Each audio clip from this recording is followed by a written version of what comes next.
in the following lecture on our series on flood routing and catchment area modeling, I would like to introduce trapezoidal channel cross-sections. Trapezoidal channel cross-sections you can see a little bit here, but this is more or less a rectangular cross-section, but when you look at the walls you see that there is a small slope in it, But natural rivers, of course, always have a slope at the boundaries to the earth. So we need to describe trapezoidal channel cross-sections. And this is a little bit difficult because our equations then become nonlinear. And this is what I would like to show you here, how to cope with this kind of nonlinear equations, which are not anymore dependent only on h, defining the cross-section, but also on the slope of the boundaries. Yes. So first of all, let's define the slope. Slope of the channel. I forgot the channel here. Slope of the channel boundaries. First of all, we have the channel width, which is at the bottom. The channel width now B is only defined at the bottom. So it is the width directly at the bottom. Then we have some slopes here, and the slope is described by this factor m. So when this is 1, then this is the factor m. You can also describe it in different ways, but this is the most common way to describe this kind of cross-section. And this means, for example, a classical slopes of 1 to 3, which is classically normally when you construct channels, means that we have, for example, here 3 meter and here 1 meter. So when this is the water depth, when this in this case is the water depth, then this is m times the water depth. And in this way we can calculate sloped or trapezoidal channels very, very easy. So what we need is the cross-section, and the cross-section, the calculation of the cross-section of a slope of a trapezoidal channel is quite easy. It is the cross-section is B times h. This is this rectangular, and then we have two triangles, this triangle here and this triangle here, and the surface or the cross-section of a triangle, the first surface of a triangle is h times this length, and this length of course is m times h. So it's m times h square. Because it's a triangle, it's half of this cross-section, but we have two triangles, one here and one there. So it is, the cross-section is very easy to determine. It is b, the bottom width, times the water depth, plus m, the slope, times h square. This is the cross-section of such a channel, and this is very easy to determine. Then we need for hydraulic calculations, we need the wetted perimeter. The wetted perimeter is the perimeter where the water comes in contact with the boundary, and where it is therefore where there has to be taken into account friction. So the wetted perimeter again is very easy to determine. It is of course B here, this length, and this is this length plus this length. This both lengths are the same, and we can calculate this length very easy from Pythagoras. This is h, this is m times h, so this is h square plus m square times h square, and the root from this is this, and we get something like this. We have to take it into account 2 times because it is 1 time here and 1 time there. So this is the wetted perimeter of our channel cross section, which we need for hydraulic calculation. Yes, and the last thing is the hydraulic diameter, or you can also define a hydraulic radius, but I prefer the hydraulic diameter. The hydraulic diameter is 4 times the cross section divided by the wetted perimeter, and after we had this previous works, we can easily determine the cross section or the hydraulic diameter with this formula here. So these are quite easy geometrical descriptions for such a system, yes. And this means when we originally worked with a rectangular cross-section, which is here, all the things were very easy. We had a cross-section B times H, we had a wetted perimeter of B plus 2H and a hydraulic diameter, of course, in this way. And now when we have a trapezoidal cross-section, then we have the cross-section, this is this. The wetted perimeter is also a little bit more complicated, and the hydraulic diameter is this at the end of the simulation or of the calculation. So it is not difficult, but all the things change a little bit. Yes. The most important thing in fundamental hydraulic calculations is the so-called the calculation of the so-called normal depths or equilibrium depths.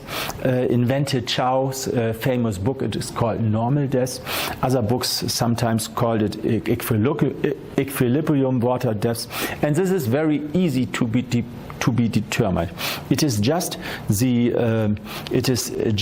equilibrium of the force, the gravitational force on a slope, m times g, the gravitation acceleration, m the mass of the water body, multiplied with the slopes in river direction, multiplied with the slope in river direction, minus the friction forces. And friction force I like to describe by Weisbach law. Weisbach law says we can calculate friction forces with a lambda factor divided by 8 multiplied with the density of water, the length of the system I'm looking at. The wetted perimeter, again here is the wetted perimeter and the velocity squared. Here it is written with the velocity and the amount of the velocity because it must be always in the direction of the negative velocity. So when I introduce now the mass of the water body, the mass of the water body is cross-section times density times length, then the length cancel out. I see there's some problem. Then the length cancels out. Here I see this is always a problem. Yes. Then the length cancels out, and we get this kind of equation. And now we can introduce here the cross-section of our system, which was quite difficult. Here we can introduce the wetted perimeter for a trapezoidal channel, and we can also introduce the velocity as discharge divided by cross-section, and at the end of the day we come up with this equation. We introduce everything and we change it into a polynomial shape, which is this polynomial shape when we multiply the square here out of the brackets, when we multiply the whole equation with this factor here, and then we get something like this. A polynomial of 6th order degree, which of course we have to solve with MATLAB or with some other things, whatever Mathematica or MATLAB. Yes, so given the iteration loop, given for a certain system we have a discharge. We are always in hydrology or hydraulics we have a discharge. We have a roughness of the system, a slope, the width at the bottom, and the slope of the channel boundaries. Then we have to solve this equation with MATLAB. Then we get a first assumption for the water depth. We take this assumption for the water depth, calculate the new velocity, calculate the new Reynolds number, calculate from Darcy-Weisbach the new lambda, and we go into this equation and we repeat this and repeat this, for example, 10 times or whatever, and then we get a good estimation for the water depth in such a system. Yes, I also programmed a MATLAB function on that. I called it in German normal water depth, Normalwassertiefe, dependent on the discharge, the width at the bottom, the slope in channel direction, the roughness, and the slope of the boundaries. Yes, and yeah, here you can see how it works. It's very easy. It's just we assume a first initial water depth and a second initial water depth. When the difference between two water depths is larger than 10 times -6, so this is very, very accurate, this function, then we go again into this function, calculate a new h, and look again whether it is smaller, or the mistake or the error is larger or smaller than this error estimation, and at the end of the day we get up something, a good estimation of the water depth, which has an error lower than 10 power -6. Okay, and then we can plot the water depth in such a system depending on the discharge. Depending on the discharge, I did it here for a system 100 meter, width of 100 meter at the bottom, and I compare now the water depth for different slopes here of our cross section. This is nearly rectangular, of course. Oh no, this is 45 degrees exactly. This is 45 degrees. M is equal to 1 means a slope of 45 degrees, one in this direction, one in this direction. M is equal to 5 is a very small slope, and M is equal to 10 is also a very small slope. And we can, of course, compare the water depth. When we have something like this, we have the lowest water depth because of course, the slope is very, very small. The water can fill up a huge area. The water can fill up a huge area, and when the slope is becoming smaller, then of course the water depth goes up. So this is quite an easy formulation for this kind of problems. Yes. The next thing what we want to do is we want to introduce such a cross-section also in our flood routing scheme. And the problem with our flood routing scheme up to now is that we worked on a rectangular cross-section. A rectangular cross-section means that the change of water depth is incoming discharge minus outgoing discharge plus discharge coming from the groundwater divided by the length and the width of one reservoir, of our reservoir. But this is only correct for rectangular cross sections. When we want to go to other cross sections, to universal cross sections, then we have to change our differential equation in that way that we only write a differential equation for the whole cross section. For the whole cross section, how does the whole cross section change in time? So, and the whole cross section changes in time when I just multiply this equation by b, by the width of the system. So now I have a differential equation which looks a little bit easier than the old equation because it does not divide by the width of the system. Now I have a differential equation for the whole cross section dependent in time when something comes in and goes out and so on. Yes, and the only thing is for several other functions we need the height of water. We do not only need the cross section, we also need the height, because the height of water depends our hydraulic system. Yes, and therefore we have to write some functions, some small functions which are very, very, very helpful. The first function is that I can get the cross section as a function of height. The cross section as a function of height is this. The third function, I have 4 functions here, is that we can calculate the wetted perimeter. The wetted perimeter, as I told in the beginning, is this. So when we have an 8, when we have m and b, then we can calculate the wetted perimeter. And the last function is the hydraulic diameter, which is the cross section divided by the wetted perimeter. But what we also need is that we can calculate from a given cross section the height.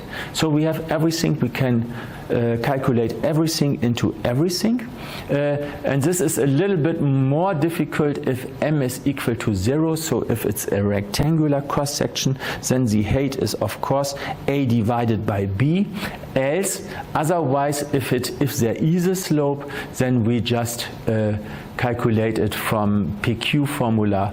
From this thing we can calculate this. But the problem, as you see it, is we divide by m here at this point and this point, so m doesn't cannot be 0, so I asked if it is 0 I take this, otherwise I take this. So for 0 this does not work. So with this 4 kind of equations we now have introduced this kind of cross section. And as you see at this point, in this way we can introduce every cross section. When we have a function where we can calculate the cross section as a function of h, the h as a function of the cross section, the wetted perimeter and the hydraulic diameter. In this way, just by changing these 4 functions, we can introduce in such a system every kind of cross section. This is the idea. So the whole program changes now just a little bit, only a little bit. I will show it to you. I just took the first program we solved. No, this is, I don't want this program, this is a flat routing. I just take flat routing. So I introduced here the cross or the river Danube a little bit, the x and z coordinates of the river Danube. I introduce, which is not the river Danube, everywhere the width at the bottom of 100 meters, some catchment areas which I do not take account in this program, and a bottom and a slope of 10, which is too large. Normally it's something about 3, just for testing. So we start with 1. 1 is 45 degrees. Or 0, then it would be a rectangular cross section. So then we do always this thing the same. The discharge at the first reservoir is 300 cubic meter per second, just to test it. And now perhaps I scroll it through, and when you want to program it for yourself, you have to stop the video. Yes, now for example, I have from the results, I have to calculate the water height. From the results, I have to calculate the water height, and here I use the function, just as an example. So let us go into the function. What is very important, I don't know. Yeah, here are our 4 mass balance. Here's a mass balance. First of all, we now simulate a differential equation of the cross section, not of the 8 anymore, just of the cross section. But we need the 8, so for the given result of the cross section, first of all I calculate the water depth, because we need it as, for example, to calculate the free surface elevation. I have to calculate from the cross sections the water height, and then I have to calculate the free surface, and then I can go on as we did it. From the free surface I can calculate the slope in river direction. Then I can calculate the velocity when I have the slope in river direction, and so on and so on. And here we solve the differential equation. dA dt, now not dH dt, but dA dt is incoming river discharge minus outgoing river discharge. And I think that's all, just to introduce something like this. So when we want to have more complex cross sections, for example cross sections with floodplains, which we want to do the next time, when we want to have cross section with floodplains, we now just have to change these functions. And then we have introduced floodplains. I just want to start it, just that you can see it, the program, that it works. Let us first try to go on with a rectangular Danube River, with a rectangular cross section. So I started. Very easy result. So there's some rainfall or something like this with a rectangular cross section. So this is the bottom of the Danube River over some 100 kilometers. And here you can see something like at the end there is a water depth of about 3.1 meters at this point, just to give an example. When we change now the slope, when we now change the slope to a larger slope, let me say 10, and there it's come from, just to look how it works. We have now a cross section with a slope of 10. So then at the end, the water depth at this point will only be 2.7 meters. So it decreased because we increased the slope of the boundaries.